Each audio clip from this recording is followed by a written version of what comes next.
Assalamualaikum, Waalaikumsalam. Sudah hadir. Dr. Bu. Retno. Yes, Ya, Dr. Bu Retno. Apa khabar, Bu? baik. Alhamdulillah. Uh, Alhamdulillah. yeah. Are you going to deliver in English or in Uh, Malay? it it depends. Okay. My slides is in English. All right. However, last week I've Uh-huh. presented my lecture in English, and All then right. the student asked me to explain in bahasa. All So right. also maybe this time around, my slide it is in English, but Yeah. I will try my very best to what we call that to translate and explain in bahasa. Is it okay, All Ibu? right. So thank you very Oh, okay. much for that. Yeah. But yeah, in general in English, however, it is flexible, yeah, because Yeah, yeah. almost the same Malay in Bahasa Yeah, yeah, Indonesia. Yeah. yeah. Uh, Because the most important thing for me is the yes. students understand the content. Yes, Right. that's right. Yeah. That's right. Mm. Yeah. Thank you. Uh, Assalamualaikum warahmatullahi wabarakatuh. Ya.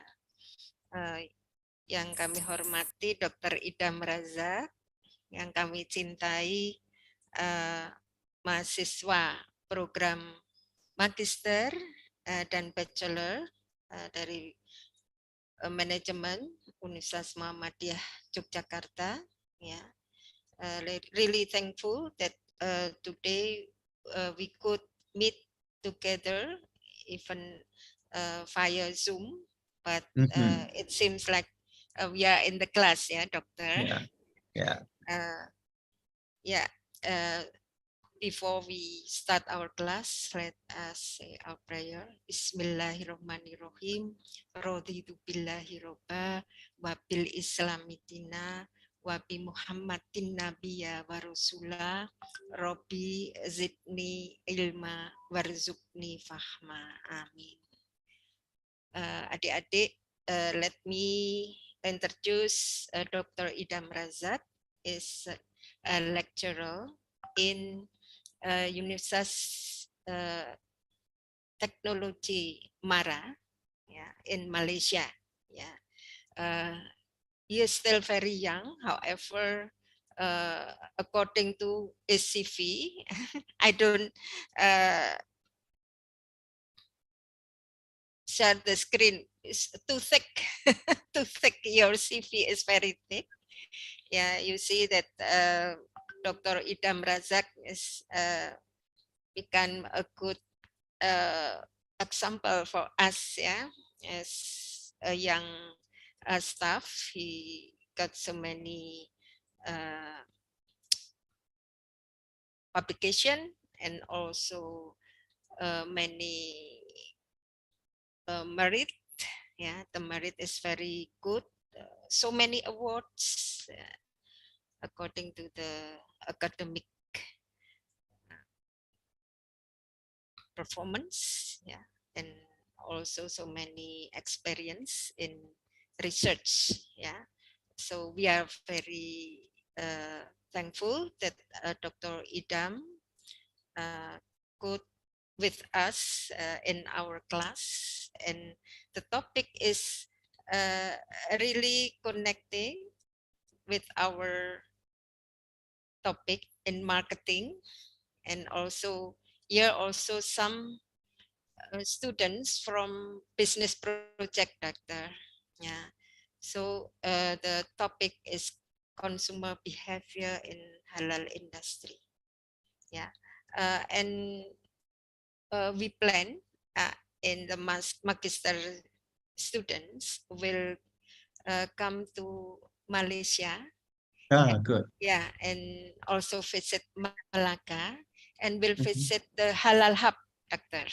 Yeah, good, good, So good. I think it is very related to the activity that we will conduct.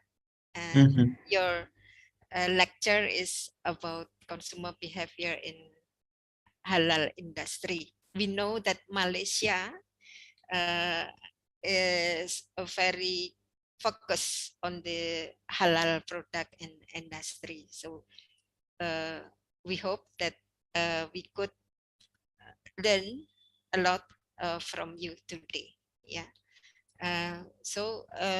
Welcome students and welcome Dr. Adam Riza Razak. Uh, sorry, Dr. Idam Razak. Uh, the time is yours. Okay. So, Bismillahirrahmanirrahim. Assalamualaikum warahmatullahi wabarakatuh, and a very good morning. Thank you, Ibu Dr. Retno, for the introduction. Right. I'm still learning, and for me, learning is ongoing process. So, hopefully, I can be a better person in the future, inshallah. Amin. Right. It is my pleasure, and I feel so honored to be invited as a guest lecturer to share about our interesting topic today. All right. So I will deliver my lecture, my sharing session, both in Bahasa Inggeris and also Bahasa Melayu. All right. It is good if you can understand my lecture, because the most important thing that you can get the gist or the important things of my lecture. Okay, later on at the end of my session, I will open to the floor to ask the question. Maybe you can pass it to Dr. Retno, or you can ask personally via chat box, or also you can ask openly if you have anything that you want to ask. Right. So allow me to share my screen. Okay.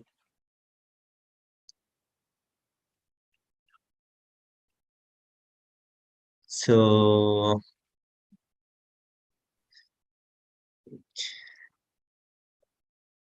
the topic today, right? So my topic today is consumer behavior in the halal industry. So I'm Idaham Razak from UITM Cawangan Melaka. Currently, I'm attached with University Technical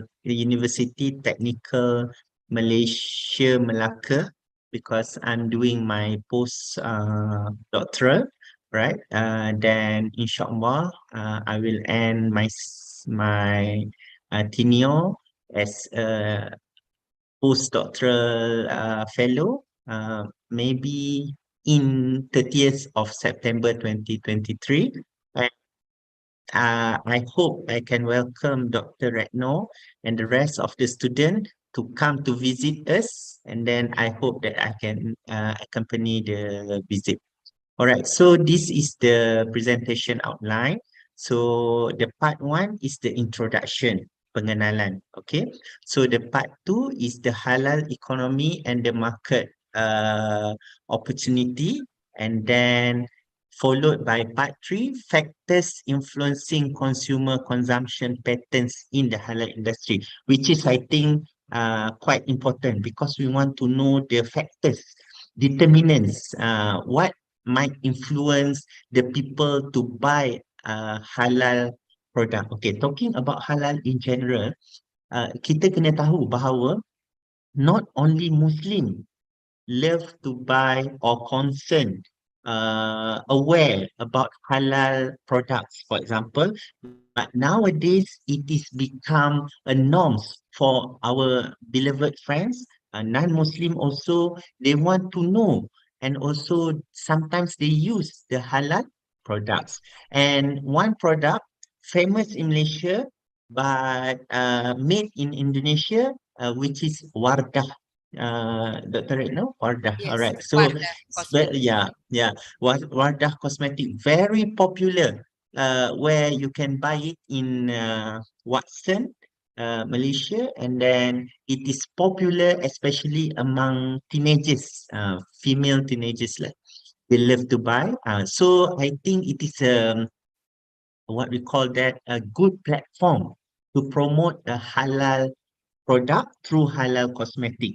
In Malaysia, we have, if you know the brand Simplicity by Datuk Sri Siti Nurhaliza. So I think the market segmentation and also the market penetration and also the target market is quite similar, whereby they are targeting the young female consumer who love beauty and cosmetic but concerned about halal ingredients. And then part four, which is the key challenges and also the opportunities.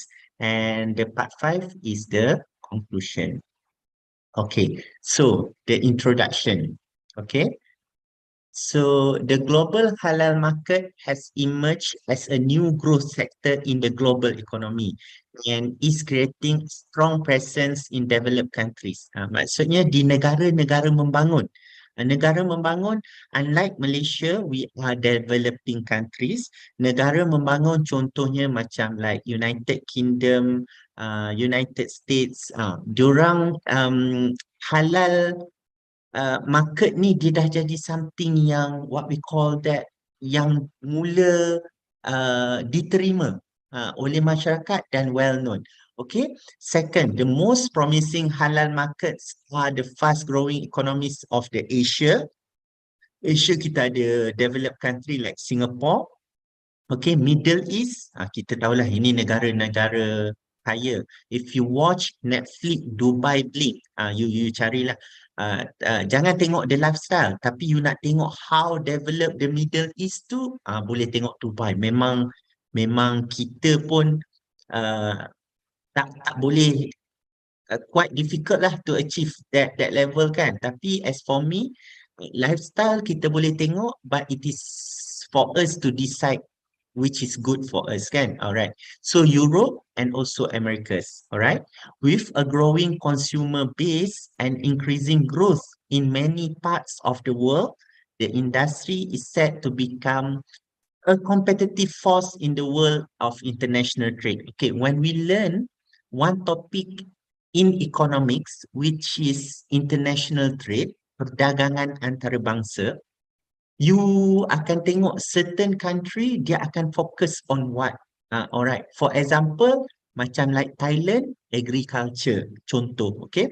Kalau like Middle East, dia more to oil and gas. Okay, so certain country dia ada niche, dia punya specialization in term of international trade.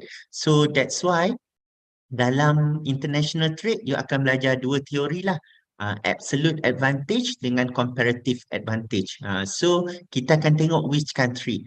Tapi in our topic today, dia nak beritahu bahawa halal industry ni become one of the competitive force in the world in term of international trade. Okay, then the halal industry has now expanded well beyond the food sector, further widening the economic potential for halals. Okay, before this, bila kita cakap tentang halal industry, kita more concerned about food, right?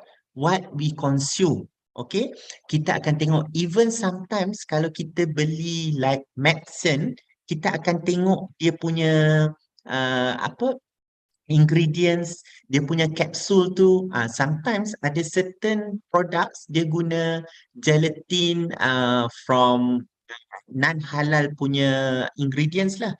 So now kita mula concern. Okay, kita ada substitute lah.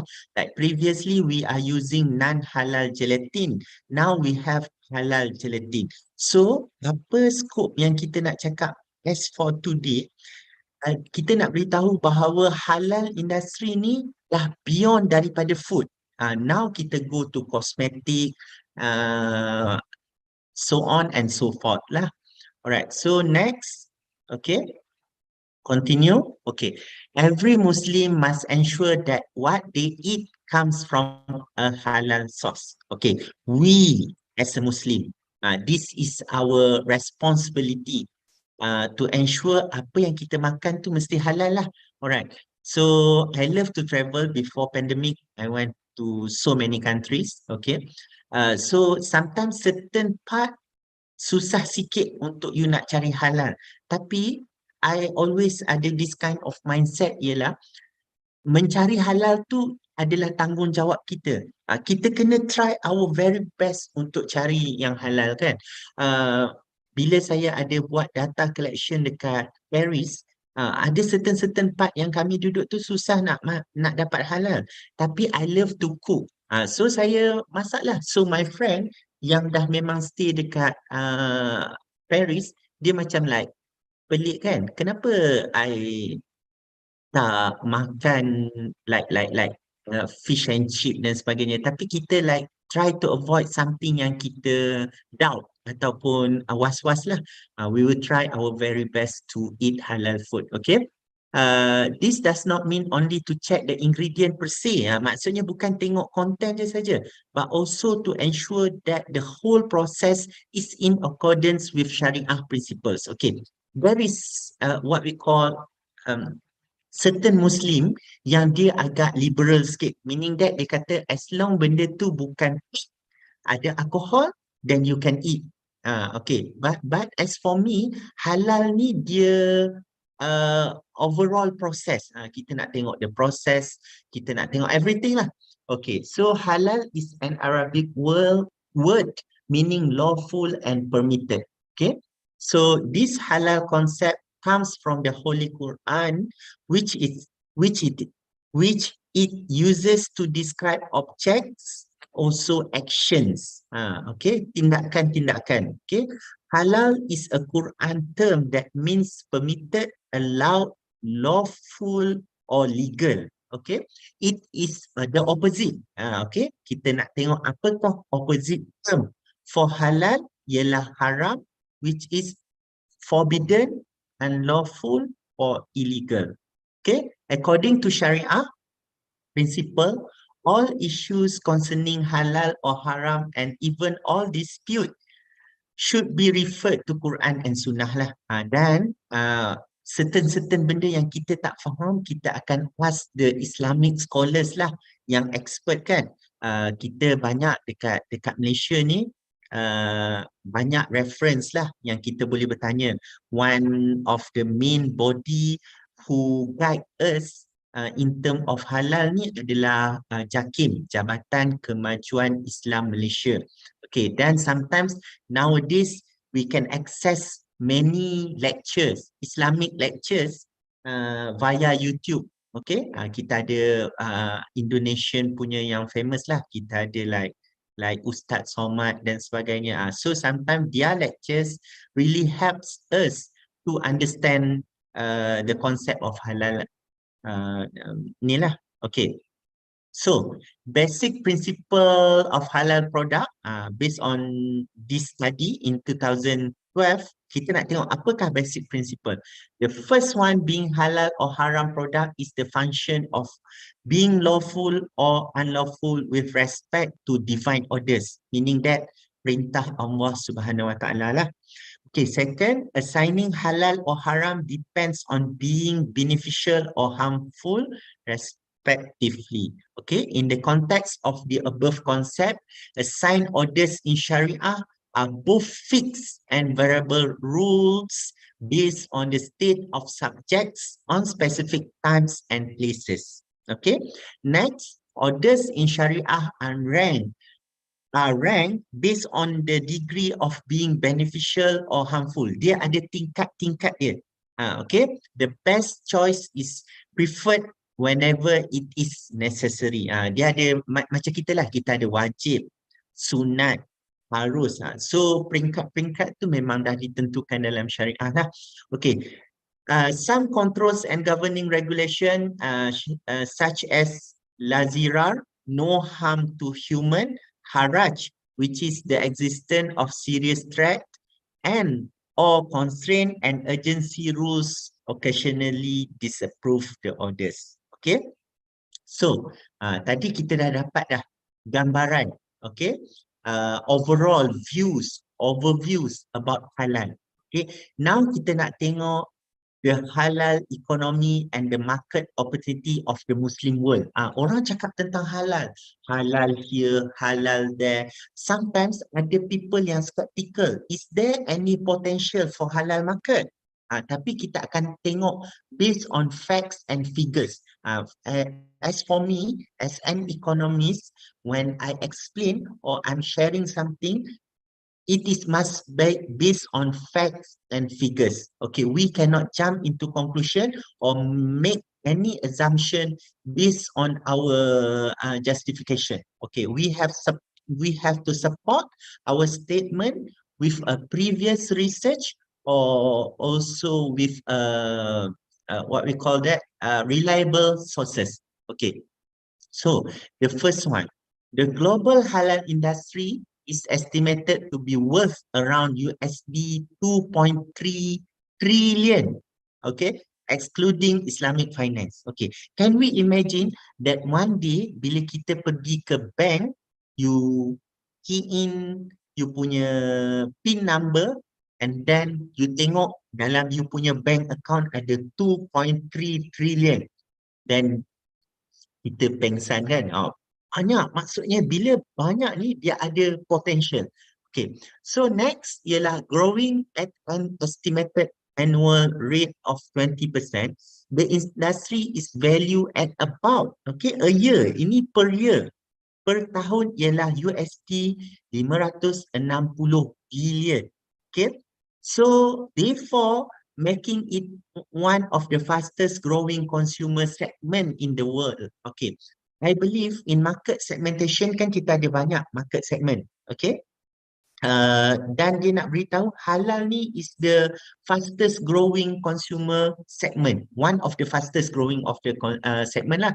Okay, the global halal market of 1.8 billion Muslim is no longer confined to food and food related products, meaning that 1.8 billion Muslim yesterday dalam newspaper beritahu now the current population of the world ialah 8 billion and the newborn baby from Philippines declared as the person yang rank as the 8 billion person tu lah, maksudnya dia lahir dia jadi 8 billion. But dia nak beritahu Muslim ni ada 1.8 billion. Okay, and this 1.8 billion dia tak fokus solely on food or food related products. Now dia go beyond that particular segment. Okay, the halal industry has now expanded beyond the food sector. Okay, beyond the food sector tu, pharmaceutical, cosmetic, health products, toiletries, medical devices.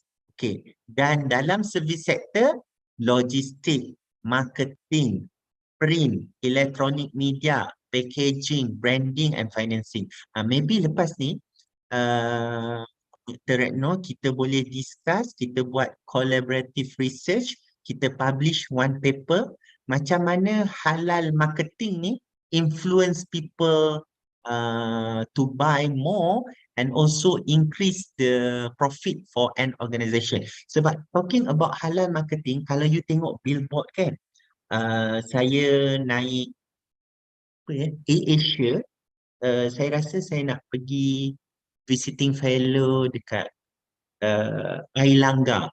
Okay, so dekat Universitas Airlangga, so dekat dalam flight tu dia ada iklan, saya tak ingat iklan Mami ke apa, dia gunakan Agnes Monica as Oh dia ya. punya ayah. Okay, so itu conventional punya ways untuk promote. Now mungkin kita boleh tengok macam marketing, Islamic marketing concept promotion, contoh kita guna like banyaklah Islamic icon ke apa, macam mana kita make a comparison tu dan kita tengok macam mana boleh attract tanpa, sebab saya ada one principle lah, for me we have to respect women lah. Okay, so maybe dia berbeza dengan other people punya perspektif, we have to respect them and they have a special place, alright, in Islam lah. So what if we are not using to exploit a woman to promote a product? Boleh tak produk to still gain the same momentum and also attention lah? Betul. using celebrity as product endorsement tu dia memang akan tarik orang lah. Tapi kalau kita boleh fokus more on Islamic uh, halal marketing strategy to promote the product, itu something yang to look into lah. Okay, so kajian ni adalah pada tahun 2011 and also 2013. Okay, next. Okay, the halal industry has expanded further into lifestyle offering including halal travel. Sekarang kan orang nak pergi travel. Sekarang musim selain orang pergi umrah, people love to travel abroad. Sebab now Malaysia we move towards endemic. Okay, dan saya rasa banyak countries dah mula lift up the travel ban. Okay, so we can travel here and there, many parts of the world lah. Okay, so now mana yang Muslim travelers, they will find a package yang including halal travel. So that dari segi tempat penginapan, dari segi meaning that accommodation lah, tempat penginapan. Lepas tu food, lepas tu tour guide, diorang nak cari yang halal lah. Especially saya perasan those yang elders, okay, macam like my parents ke apa, kalau dia nak pergi travel abroad, they will find the halal travel agency lah. Okay, and hospitality services as well as fashion. Now kita tengok is Muslim fashion, halal fashion dah jadi demand. Okay, kita banyak sebenarnya designers, okay, yang well known. Kalau kat Malaysia kita ada Datuk Rizalman lah. Dulu dia buat fashion yang kita kata agak moden, tapi now dia dah pindah kepada Islamic fashion punya style. Baguslah dia buat jubah, dia buat tudung, dia buat apa baju Melayu dan sebagainya, which is good. Kalau dekat Indonesia, maybe Dr. Retno boleh share Ada dengan saya. Siapa ya. Dr. Retno? Uh, satunya Saskia Sungkar siapa dek? Saskia Sungkar ya. Masih muda, she's Mhm. designer. Any others ya, any Yes, others, and bagus. even not Muslim, not specifically Mhm. Muslim, but now they are moving to the Yes. Muslim clothes, yeah. Ya, ya. Yeah. Sebab So bagi saya, hijab, bagi saya, so many ya, ya, now, yeah, ya. Good, hijab good, good, designer, yeah, good, because it's good. a demand, yeah, the demand, Yes, yeah. yes, yes. Right, which is good. Okay, sebab dia nampak modest, dia beautify you punya penampilan kan tanpa nampak berlebih-lebihan. Okay, Yes, so this development has been triggered by the change in the mindset of Muslim consumer as well as ethical consumer trends worldwide. Nampak dia kata bukan saja Muslim, tapi those yang ethical lah. Meaning that like 70s, 80s, 90s, kita rasa seksi tu something yang macam like trend. Tapi now kita rasa modest, sopan itu something yang trend lah. Okay.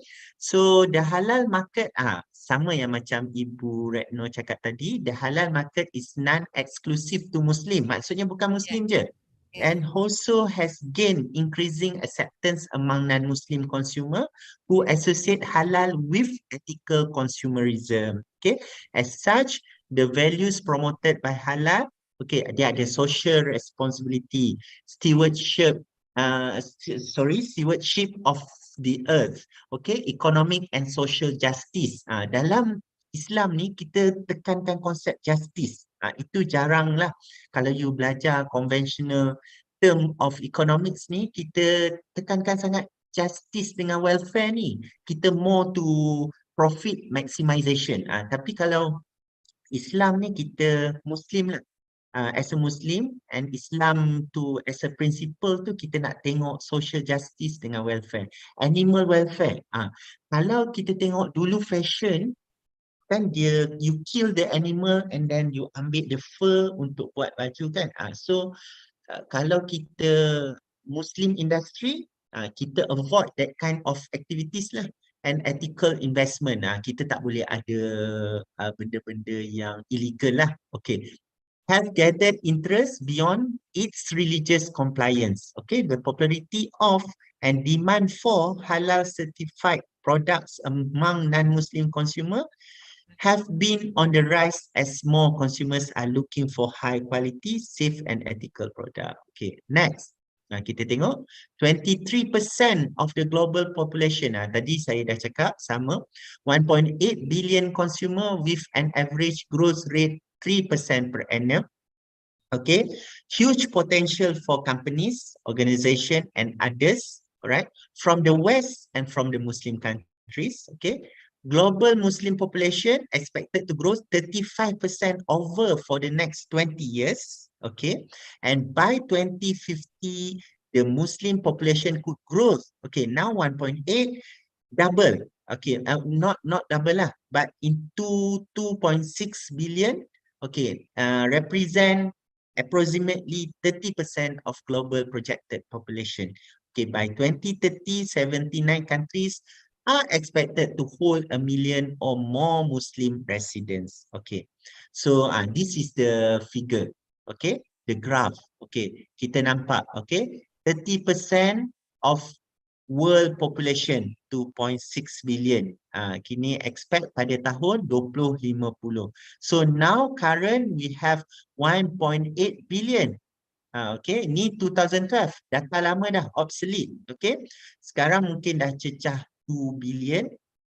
Okay, atau 2.1 billion. Okay, tapi by 2030 expected 2.2 billion. Okay, so dia akan growth lebih banyak lah. Okay, so next kita nak tengok dari segi ratusan. Okay, 26% pharmaceutical, 11% cosmetic, 61% food, and then another 2% adalah for others. Itu kita nampak the potential lah. Okay, itu something yang kita perlu tengok dan kita perlu kaji dan lihat so that kita tahu apa yang kita nak buat. If you are into business, so you tengok yang halal ni something yang kita boleh fokus lah. Okay, apakah faktor-faktor yang mempengaruhi consumer to buy halal products? Okay, yang first memang religion lah. Okay, Muslim especially. Okay, kajian ni dibuat pada tahun 2012, 2016, 2010. Okay, apa yang 2012 cakap?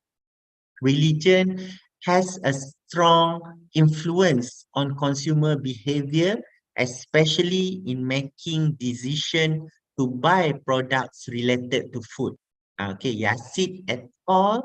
2016 pula cakap, the result of this study indicate that religious belief, self-identity, and media exposure influence Muslim consumer awareness of halal food, both from partial and simultaneous analysis. Ini analisis lah yang dia buat. Okay, 2010 pula, an individual decision to buy a product depends on his religious background. Macam saya cakap tadi, ada certain Muslim, kita memang konservatif lah. Kita memang betul-betul follow Al-Quran, Sunnah.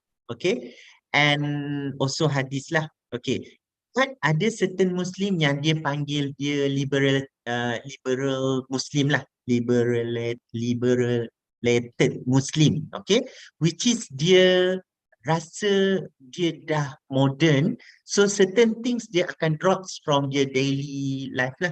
Okay, so religion does not determine food consumption patterns and also limits the consumption of certain types of foods. Okay, so Yang kedua, faktor yang kedua yang mempengaruhi consumer consumption patterns in the halal industry adalah income. Kalau tadi religion, second adalah income. 2011 dia beritahu Sumarwan, a person purchasing power depends on the income he receive. Betul lah. You have money, you can buy. Dia macam like theory of economics, positive relationship between income and demand. When the income increase, the quantity demanded also akan increase. Okay. So bila dia ada duit banyak, dia akan beli barang. So barang tu dia lebih besar lah skop dia. Kalau dulu dia tengok barang basic, so now dia ada money, so people with money akan beli dan cari halal produk lah. Sebab certain halal dia memang murah, tapi dekat certain country halal products ni dia jadi mahal because the process, the certification and whatnot. Okay. Nagra and Gopal pula 2013 cakap factors that influence online shopping behavior in Indian society, which shows income affect the frequency of online shopping consumer. The more consumer income, the more motivating consumer to shop online. So now banyak halal produk yang kita boleh beli online. So if you have money, so no problem for you to shop. Okay. So yang ketiga adalah subjective norms and perceived behavioral control. Okay, 2019. Okay.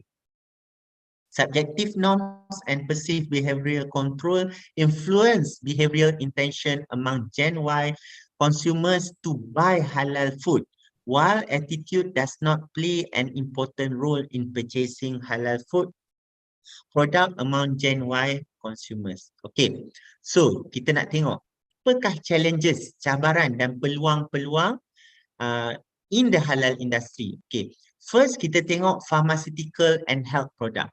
Okay, kita tengok.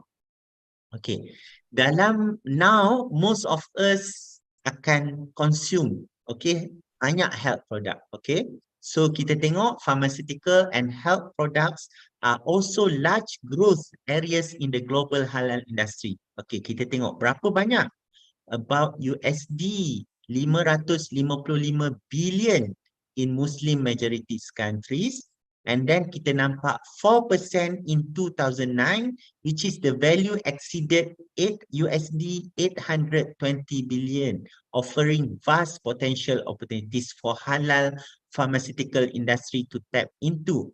Okay, the rising healthcare costs also provide the halal market with a key differentiation factors in the supply of generic pharmaceutical. Like previously, ada isu kan pasal vaksin, kan macam orang cakap like vaksin ni halal ke tak, the ingredients kan. So bila ada that kind of dispute, then we have to refer to the Islamic scholar lah, let them do their work. Okay, so tapi as a Muslim consumer, kita kena aware lah tentang benda tu. Okay, next, cosmetic. So most of us love to buy lipstick, makeup. Okay, sebab kita believe as a human being, we love to look beautiful, charming. Okay, so cosmetic ni one of the best potential lah. Okay, so the growth in the halal cosmetic market is mirrored by the growth in consumer knowledge about the ingredients. Like previously, kita go by brand, kita beli Chanel. Apa lagi kosmetik yang well known? Apa ya? Chanel, lagi banyaklah international brand kan. Okay, Revlon. yes, MAC, kan orang beli tapi orang tak tengok the ingredients. Now kita Yeah. beli, kita tengok the ingredients, kan. Okay, so the global halal cosmetic industry is estimated USD 13 billion. Banyak kan. Growth 2%. Okay, at present the halal cosmetic markets constitute 11% of the total global halal industry. Besar. Okay, so the main driver for this huge demand in halal cosmetics and beauty products stem from the demographic of young. Tengok apa faktor dia? Young, religiously conscious and dynamic professional Muslim population. Okay, so ini sambungan lah. Okay, interestingly, halal cosmetic has also gained momentum among modern consumer who are eco-ethical conscious. Bukan Muslim saja, those yang eco-ethical conscious willing to pay a premium for organic, natural and earthy cosmetic product to suit their modern lifestyle. Sebab tu kalau you tengok Korean punya produk, dia go into ethical punya uh, focus. Sebab dia tahu orang sekarang concern about uh, uh, ingredient dan apakah kesan ingredient tu kepada environment and also society. Okay, so ni most of us love to travel lah. So now kita tengok challenges dengan opportunities in term of tourism and travel. Okay, halal tourism has recently gained popularity. Okay, tu kita memang tahu. Okay, so it involves servicing halal food, having separate swimming pools. Okay, sometimes like previously, when you go to certain countries, for example, kalau you go to Europe ataupun you go to Western countries, you akan dapati bahawa pool dia sharing pool. So for the woman especially, you agak tak selesa lah.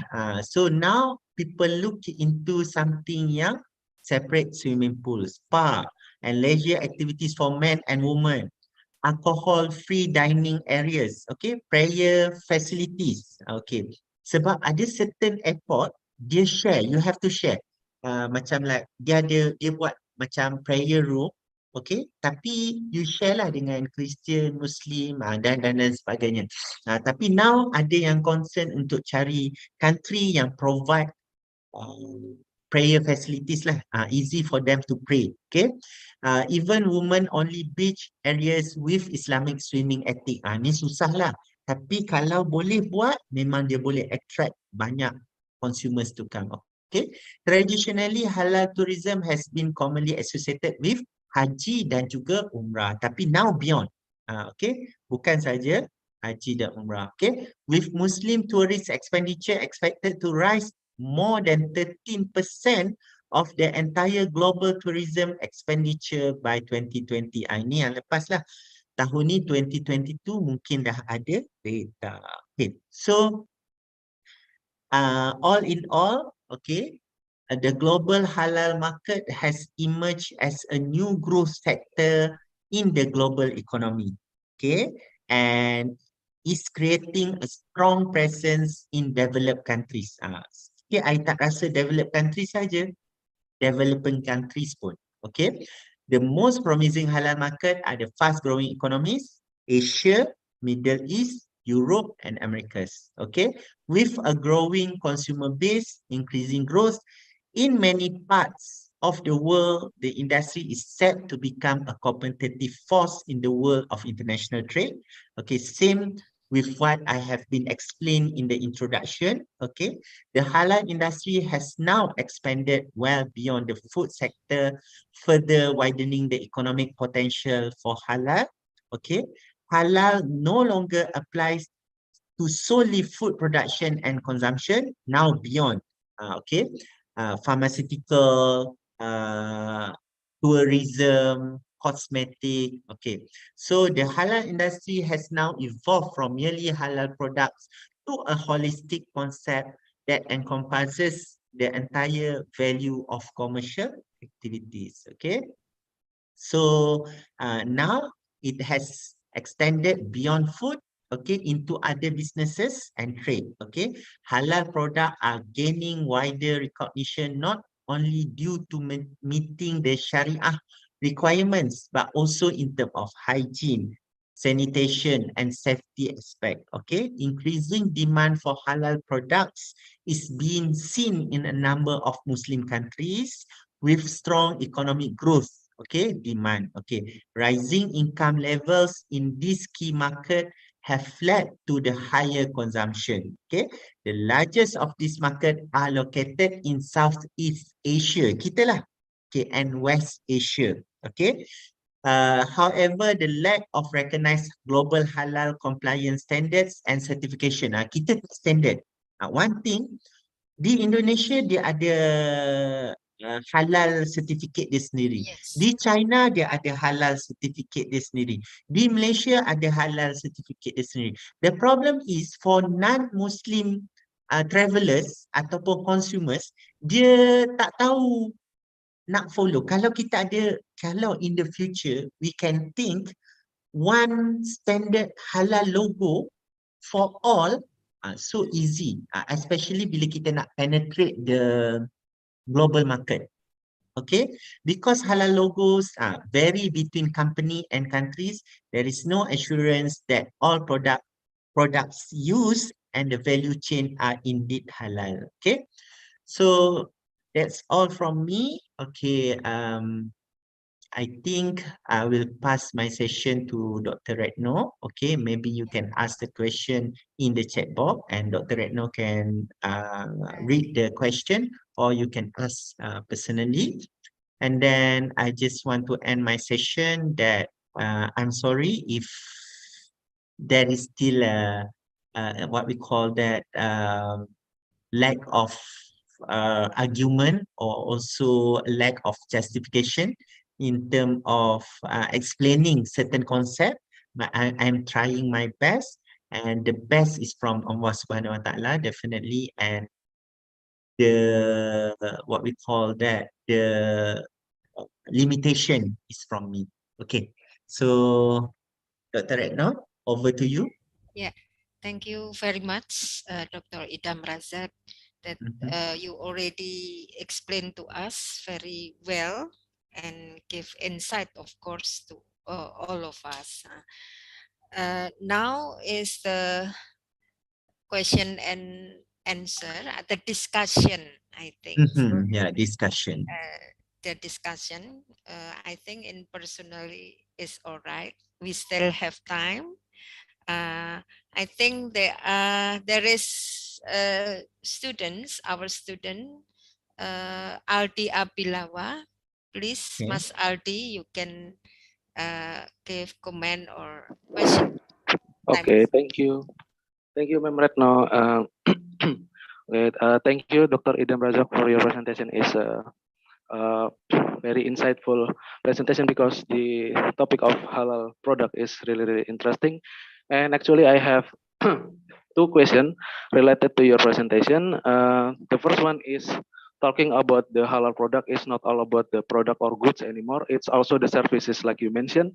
And talking about the halal tourism, actually the tourism in Indonesia, we have two island. Yeah. The first one is Bali. It's already major in tourism industry, and also we have Lombok Island, which is my home island.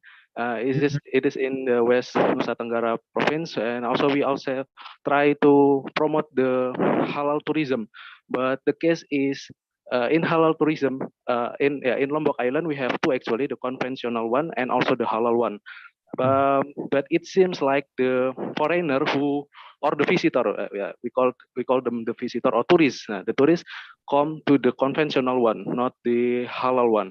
And if we see because the government make the tourism there is as an area. There's an area for the halal tourism and also the conventional tourism.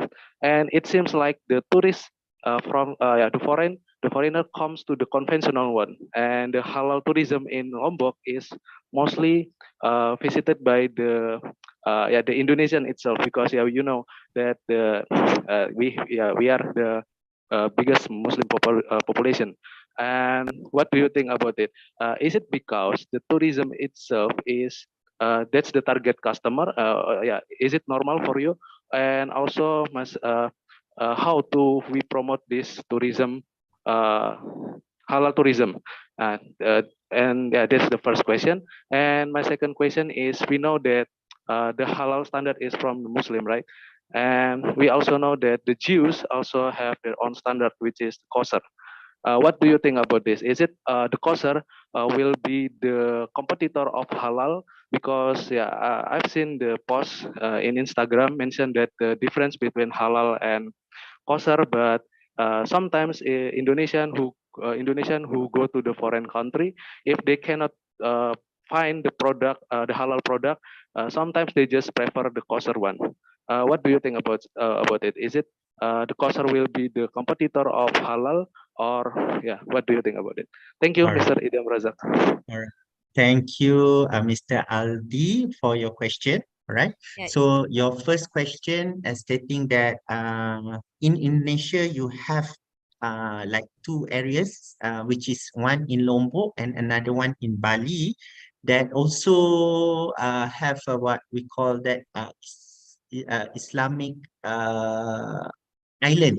Okay, for Muslim, but less attractive as compared to the conventional punya what Destination. hotspot. Yeah. Yes, yes, hotspot for the tourists. Okay, Yes. so all right, Mr. Aldi, okay, bila kita nak introduce a new product, okay, kita akan go back to Philip Kotler punya konsep four piece, the four piece tu kan.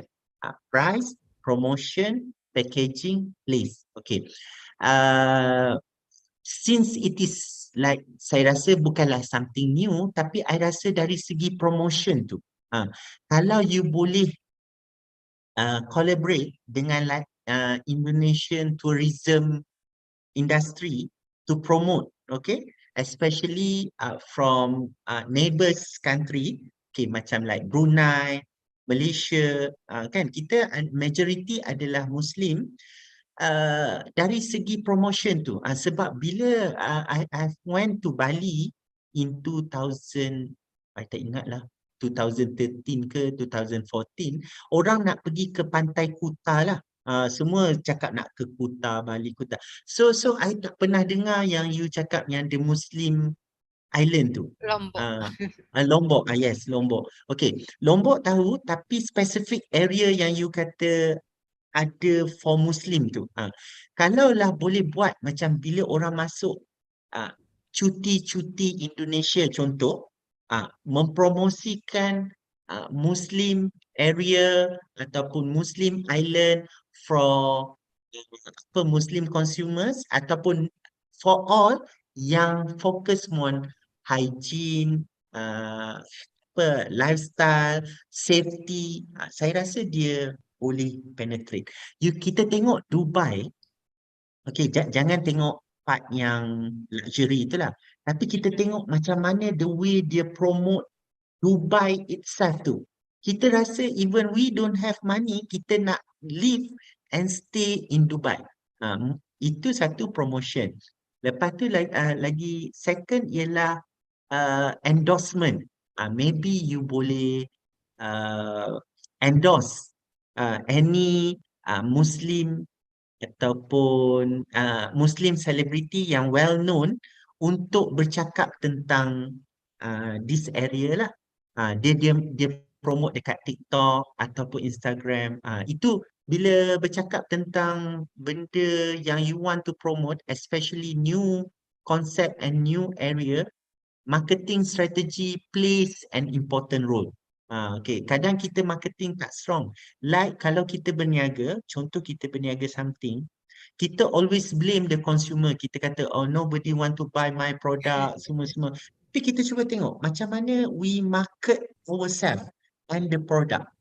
Kan? Okay, so kalau ada, for example, kalau kita boleh buat seminar ke apa benda like Islamic conference ke halal conference buat dekat Lombok, then visitors datang dan dia see the facilities, the services provided, saya rasa dia akan nak datang lah. Okay, then itu satu. Yang kedua, talking about the competitiveness between cautious and halal produk ni lah. Okay, kosher ni kita tahulah jus, especially dia ada konsep cautious lah.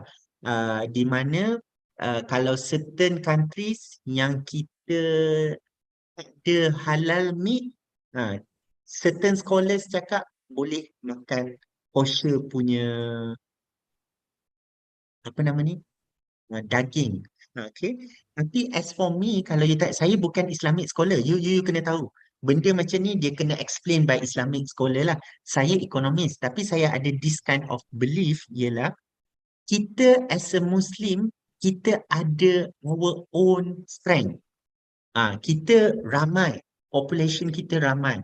So it is our responsibility to promote to them apakah kelebihan halal ni. Daging yang halal, proses yang halal dan sebagainya. Kan? Sebab at the end of the day, I rasa, betul kan saya, Ibu Retno kalau saya salah, at the end of the day, apa yang kita makan ke, consume ke, bukan sahaja the process, tapi the people itself. Can you imagine we eat something for those non-believers? Maksudnya dia tak believe in Islam lah dan Allah, dengan those yang kita makan daripada orang yang memang Allah is one. Diorang pun kata God is one, tapi kan dia tak percaya our Nabi Muhammad. But details tentang cara hidup dan sebagainya adalah by our beloved Prophet Nabi Muhammad SAW. So kalau kita boleh gariskan what we call the strength halal ni, maksudnya dia meliputi proses, dan dia lebih terbuka. Kalau you tengok juice, dia tak open to all. Bukan semua orang, I believe lah apa yang saya up to my knowledge, betul kan kalau saya salah. Not everyone boleh convert to juice. Tiba-tiba you cakap, saya nak jadi juice lah, kan? Rasanya tak boleh. Muslim kita memang welcome. We welcome all lah. So go back to your question. I've went to United States and also part of the Europe. Memang ada orang yang dia kata susah nak get halal and dia cari kosher ni lah. Tapi nak kata they are better than us tu tidak semestinya. Kita ada our own strength. Kita ada our own support community. So it is Value. our Yeah. yes. It is our responsibility to promote the benefits and the merits of using halal product. So maybe untuk second part tu saya rasa Ibu Dr. Retno boleh komen yang pasal kosher tu. Ya, ya saya kira kita punya prinsip tersendiri yang itu berbeda, ya, berbeda dan sekarang orang di luar Islam juga mulai mengetahui dan mempelajari. Bahkan mungkin ya Dokter Idam, halal baik itu produk atau services itu non Muslim juga lebih mencari karena dia tidak hanya syar'inya tapi betul tadi bahwa hygienes ya, mengenai hygienes-nya, sanitarinya itu lebih baik. Jadi misalnya di negara lain di supermarket kita melihat barang halal, produk halal itu lebih mahal ya. Memang lebih mahal, tapi orang selain Muslim itu atau biasanya yang sudah concern kepada health itu justru mencari padahal lebih mahal, bukan karena dia seorang Muslim, tapi dia yakin ini pasti diteliti berkali-kali, artinya lebih hygienis gitu kan, ditengok lagi tidak asal ini, tapi ini halal artinya bersih secara walaupun bersihnya itu secara religious, however must be double check. So that is their the reason. Yeah, I asked some. Yeah, the reason is because it is more careful. Yeah, to produce the product, especially food. Yeah. Yeah, and now we are become lifestyle, and because if the ingredients, including cosmetics, that getting for example, if we use lipstick, kita mengulum kalau itu mengandung spine atau bagaimana itu mengandung minyak babi, kan tidak halal termakan. Jadi saya setuju that our value of halal is cannot be compared. Betul. Saya setuju cakap Ibu Dr. Retno tu. The lipstick yang kita use Yeah. untuk saya pakai lip balm, kadang kering kan, Lip pakai balm. lip Yeah. balm. Yeah. Kita tengok ingredient tu kalau boleh yang halal. Because the same bibir ni yang kita nak solat, kita nak praise Allah kan. Yeah. The lips yang use kalau non halal, the same lips yang kita call Allah tu bagi saya something yang against principle lah. Yes. Kan? Seperti Okay. kita makan. Ya, betul. Yeah. Betul. Yeah. Okay. Maybe ada uh, another question ke? Ya, silakan Thank you, adik-adik. Dr. Idam, Ya. for your Okay. Terima wonderful kasih. answer. Ya, Thank ya. you, Mas Aldi, and also other students. Must be so many. I know that some graduate student, Pak Fauzan, and from the international class must be in English or even in bahasa Indonesia is alright. Dr. Idam can know bahasa. Ya, ya, ya, ya. Almost the No same as problem. Malay, no problem. Ya, oke. Sementara menunggu adik-adik ini, Dr. Idam, ya kami juga ini Indonesia juga mulai menggalakkan ini ya pasar ini, terutama kami di misalnya di Muhammadiyah ini ada sekelompok namanya Saudagar Muhammadiyah ya, ini satu Ya.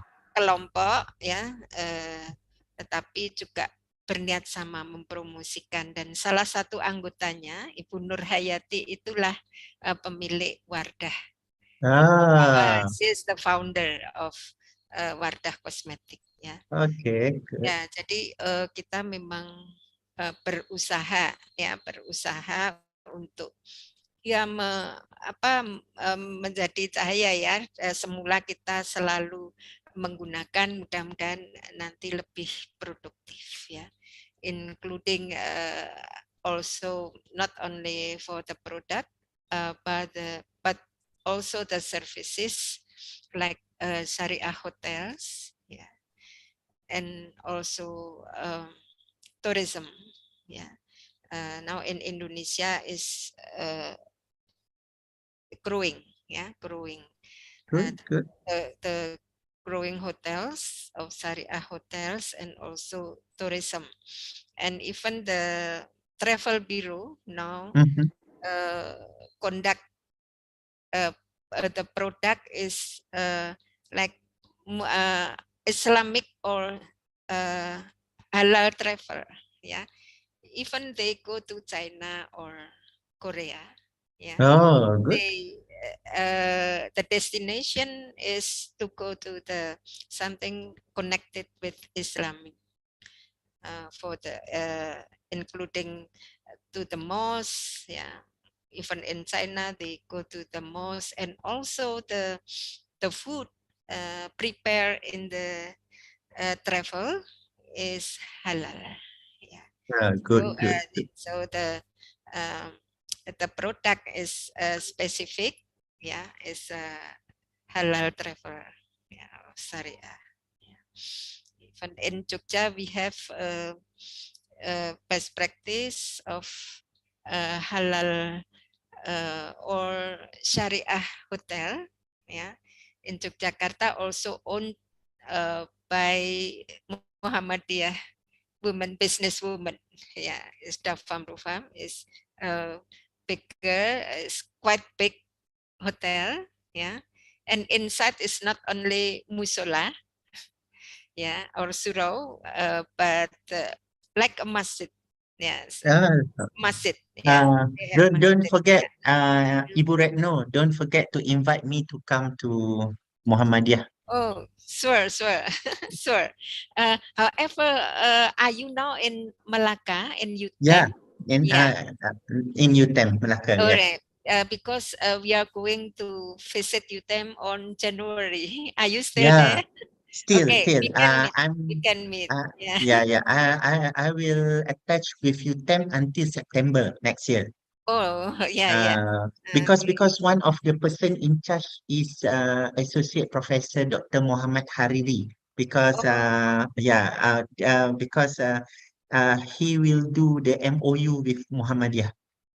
all I right. think if I'm not mistaken. Yes, yeah. And our contact person is Dr. Samsuri.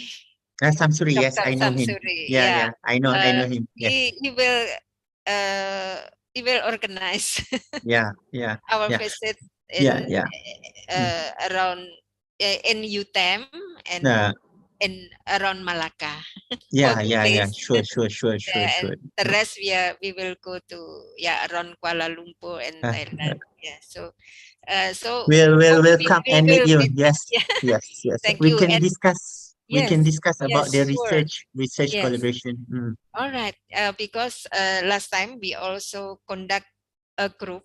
Even we have Mm-hmm, a WhatsApp group, and mm-hmm, 2 times mm-hmm. we have Zoom meeting and to Yeah, connect each other yeah.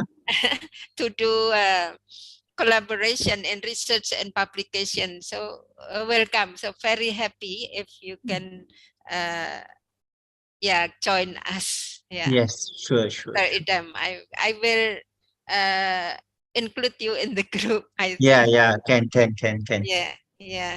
Thank you so much. Okay, please, the students, if you have a comment or uh, maybe questions. Yeah. Oke, sambil menunggu lagi. Yeah. Kita ada question, Dokter. Mm-hmm, Bagaimana regulasi di sana? Oh, how mm, about the government regulation there in Malaysia? Then I think includes the banking. Yeah, oh, the okay, national banking system. banking there is banking system also uh, the very growing businesses of Mm, Sharia of halal mm-hmm, there. mm, Is it any special regulation for the mm. government? Okay, Thank you. ada certain bank yang memang dia panggil Bank Islam Malaysia Yeah, Berhad lah. yeah. Okay, tapi ada one dispute lah. Tapi Mhm, I let the Muslim scholar to decide. Which is diorang cakap if you borrow the money from conventional bank, mhm. uh, interest like lebih rendah dan Dah you pinjam itu. kan. Ya, Tapi kalau you itu borrow masalah.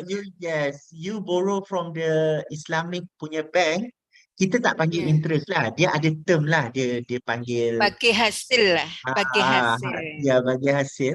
So dia kata lebih mahal dan you bayar lebih banyak. So yang tu, I rasa dah jadi satu what we call that satu fenomena dan always being discussed among the Um, peminjam lah. Tapi I jadi tak boleh stigma tidak, jadi stigma tidak. stigma, ya, true.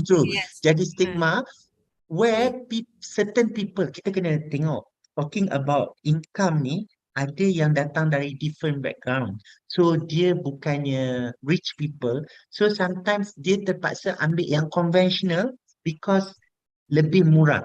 So macam mana kita nak attract them untuk pinjam daripada bank Islam ni lah. Sedangkan lagi mahal dia punya pinjaman kan. Itu challenge. Okay. Cumanya bank negara lah, central bank akan pantau, Mhm. tapi dia ada syariah department, okay. Tapi kalau you tanya dari segi prinsip tu, I tak boleh nak explain because itu Islamic scholar lah, diorang Ya, akan tahu the ya, jurisdiction and what not. Okay, tapi itu satu. Tapi as a Muslim consumers, kita digalakkan lah pinjam daripada bank Islam lah sebab dia ada dua ya, jenis pinjaman. Bila you sign the agreement tu, dia akan cakap you nak conventional ke Islamic. So dia akan cakap but at the end of the day kita yang decide kita nak pilih yang mana. Tapi kalau dari segi makanan ke selain daripada bank tu lah makanan dan sebagainya itu ada jabatan department yang uruskan lah ya. Jabatan Kebajikan Islam Malaysia. Tapi ada certain things still dalam proses perbincangan, contohnya Bitcoin, Ya, Bitcoin, uh, foreign exchange, ya, itu sensitive issue kan? ya. Still And dibincangkan. discuss. Oke. Ya, ya kurang lebih sama. Sama ya. Masalahnya sama dengan di Indonesia, tapi yang saya tahu memang karena mungkin lebih dahulu mengenai syariah banking, kami belajar dari Singapura dan Malaysia. Oke, Aneh ya. ya, Singapura negara yang minoritas penduduk Hmm, Muslimnya, tetapi dia yang menguasai ilmunya. Ini betul, kita betul. mestinya malu. Betul, Nah, kita betul. perlu mengembangkan ya itu untuk banking. Kemudian kami punya Majelis Ulama Indonesia yang nanti Hmm, akan memberikan label halal ya ya, kepada baik itu pharmaceutical, cosmetics ataupun terutama food ya, ya. terutama Good, good. food. Eh, Nah, ini apakah di Malaysia itu satu lembaga atau banyak lembaga? Saya dengar, wah ini waktu itu kami bincang dengan kolega di USIM, University Mhm. Science and Islam Science Malaysia, Islam Malaysia, yes. ya dinilai itu mereka ingin mengembangkan pusat sertifikasi halal. Hmm, Nah, eh, jadi apakah memang begitu dibolehkan hmm. private atau harus negara? Saya rasa mungkin dia nak tubuhkan apa pensijilan sertifikat Ya, apa sertifikat. department ke, okay, under university untuk Hmm. memudahkan proses permohonan halal tu. Tapi saya Oh ya, rasa the authority yang bagi halal tu still JAKIM lah, Jabatan Eh, Kebajikan Islam. oh ya, jadi Jabatan Kemajuan Islam government ya, Malaysia. Ya, the government. government berarti. Sebab different logo nanti orang takut nak beli. Nanti dia akan cakap, kenapa Logonya halal berbeda. berbeza. At least sebab kita kena tengok new consumer maybe dia orang aware, okay, young generation, tapi yang macam like my parents ke yang dah lama, bila dia beli dia tengok logo halal berbeza, even halal tapi dia akan trigger dia punya apa rasa tu kan, refuse to buy. Hmm. Ibu ada soalan dekat chat. Oh ya, oke. Hmm. Oh, Hmm. kok tidak? Sebentar, saya cek. Ada Mbak yang bisa bantu? Kok ini nggak bisa tak nampak? Kok Okay. hanya mohon izin? Saya bacalah, Oh Ibu. ya, ya. Okay, Oh, okay. oh, oh, menciptakan program studi, ya, di suatu kampus khusus mempelajari ilmu halal produk, ya, silakan. Hmm. Okay. Ya, silakan. Kalau di uh, Malaysia ada beberapa universiti yang dia buat diploma dalam pengurusan halal. Okay. Yang memang fokus lah daripada logistik dan sebagainya, production dan sebagainya. Tapi kalau you tanya nama program yang spesifik tu, not to my knowledge lah, tapi memang ada lah diploma in halal management. Dia memang buat lah. Okay, di mana those yang graduate daripada diploma tu dia boleh pursue study lah. Okay, di Muhammadiyah macam mana Ibu? Ada ke diploma ke? Khusus halal khusus tidak, bahkan belum ya. Saya Belum. kira yang ini belum, hanya memang kami punya keinginan Hmm. mengenai konten di dalam pembelajaran itu Hmm. ada. Kami yang sebab kami punya kurikulum itu Okay. sekarang lebih dipersempit supaya lebih cepat Cepat. selesai. Cepat. Jadi dari 150 berapa menjadi 144 Okay. grades ya. Dan kami yang memakai label Islami itu etika bisnis Islam. Di sanalah kami Alright. menjadi muara untuk Okay. kami menjiwai pembelajaran ini dengan etika Islam, ya. Jadi Okay. mengenai produk, mengenai ini bagaimana bermuamalat, tetapi Yeah, good. jadi misalnya marketing for example, Yes. ya, kita kan ya 4P for example, the product, ya, the product includes the services, ya, kita memang mau tak mau secara umum dulu, ya kan, Ya, betul, benar. bagaimana memberi pembelajaran yang secara umum. Ini di sini ada yang ambil nih mata kuliah marketing di sini. Itu mahasiswa-mahasiswi saya. Nah, termasuk pembahasan halal seperti ini ya kami hadirkan pakar seperti Dr. Idam itu untuk memberikan insight gitu kan. Jadi mungkin secara lepas ni ibu kita boleh kerjasama untuk bangunkan diploma halal di Muhammadiyah dengan kerjasama kan? Boleh. Mudah-mudahan itu sangat menarik seperti yang dikembangkan Yusim ya, Ya, benar. memberikan itu. Ya, tapi sejauh ini belum, kita baru memberikan ya wadah itu di satu mata kuliah yang menjadi muara dan secara spesifik belum ya. Jadi kita berusaha menginternalisasi itu. Ya, insyaAllah, mengenai insyaAllah. ya, Amin, amin. amin ya. Ibu, saya mohon untuk end our session now sebab kami Malaysian nak balik Sudah. bukan nak balik mengundi. Weekend ni kita vote for president. Oh, I see. Alright. Yeah. Kan? So I Congratulations. takut Yeah. Okay. Yeah. I takut Baiklah. the jalan jam kan. Oh ya. Oh, ya. Baik. Terima kasih sekali lagi kepada Dr. Idam Razak yang telah memberikan kita pemahaman, ya, insight dan ya exchange ya mengenai pengalaman di Malaysia dan Indonesia. Thank you very much, Dr. Idam, and thank you also for all the students for your participation. And let us end this class by saying Alhamdulillahirabbil alamin. Boleh on camera sekali kita berfoto bersama ya, on camera sebentar, dokter ya. Sampai jumpa dokter di lain kesempatan. Terima kasih. Wassalamualaikum warahmatullahi wabarakatuh. Banyak salah dalam mengantarkan dan penyelenggaraan, saya mohon maaf. Ya, siap ya. Oh, kok pada tidak? Ayo, Mbak Hilda, tolong difoto ya. Mungkin harus beberapa kali, ada 101 orang yang hadir di sini untuk mendengarkan kuliah dokter.